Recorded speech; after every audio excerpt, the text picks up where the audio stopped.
This is the new Porsche Macan, and I apologise in advance if this is one of the most glowing reviews I've ever done, but don't blame me. You can blame the car. It's just that good. In fact, it's that good that I'm going to deal with its negative points first and just get them over and done with and out of the way. The obvious one is the price. Being a Porsche, the Macan is more expensive than the Audi Q5, which it shares its platform with. However, its heavily sloped tailgate means its boot is a touch smaller.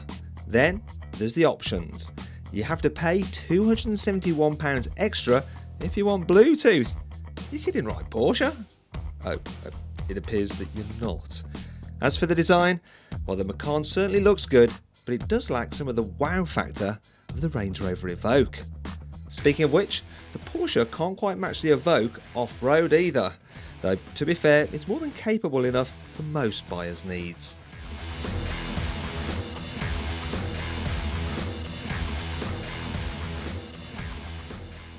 Let's face it though, most people who buy a Macan are never going to take it off-road anyway.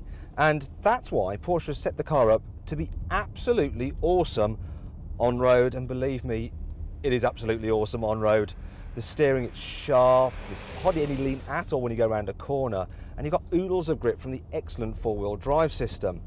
In fact, this car can behave like a total hooligan if you want it to, as you can see now in this little clip of a video I did for our sister title, autoexpress.co.uk.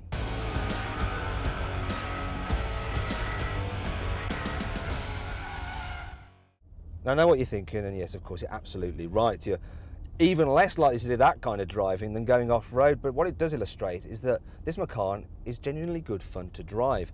In fact, it's the sportiest of all the sports utility vehicles. Actually, it's sportier than quite a lot of sports cars I've actually driven, and you can actually think of it as a sports car. It's just one that gives you a better view over the traffic you're soon going to be overtaking. And that brings us on to the engines. There's the 3-litre V6 turbo in this Macan S. It has 340 horsepower and will hit 62 miles an hour in 5.2 seconds, which is very fast. But it's not as fast as the 400 horsepower 3.6 litre Macan Turbo, which can do 0 to 62 miles an hour in just 4.8 seconds.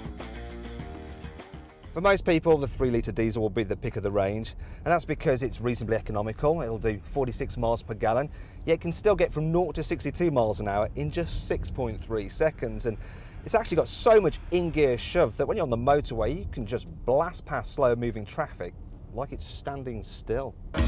Speaking of which, the standard fit 7-speed automatic gearbox is excellent. Whether in auto mode or if you change gears yourself using the paddles, shifts are super smooth. And this is generally the theme with the rest of the Macan. The sound insulation, that's excellent too. You hardly know you're moving when you're on the motorway, then here in town, you're kept nicely isolated from the ruckus of the outside world.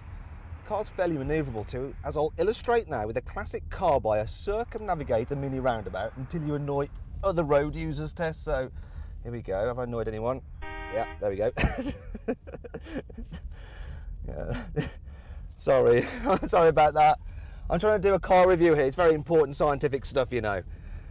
There we go. So there, it's manoeuvrable. Also, the car does very well going over bumps. It's extremely comfortable. It's especially good if you go for the adaptive suspension. Now that is a £785 option on the S and diesel models, but it's well worth it because in comfort mode the Macan just wafts along like a limo, but if you stiffen things up at a press of a button, it'll play sports car again.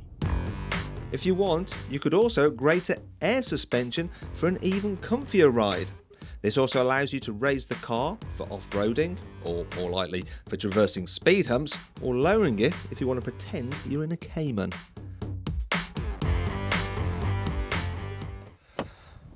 Obviously there's some very un-Cayman-like things about the Macan, such as, well, you've got rear seats, and compared to some other SUVs, you don't have too intrusive wheel arches, so it's easy to get in. Now this passenger seat is level with my driver's seat, and you can see I've got lots of knee room. Headroom, it's a little bit tight, but I should point out that this car has the panoramic sunroof, and that does eat into headspace. If you don't have that, 6-footers should be fine back here. And You can also fold the seats down, and when you do, they lie completely flat. So if you need to, you can use your Macan for taking rubbish to the tip. To be fair, you won't want to carry any trash for fear of sullying the Macan's beautiful interior.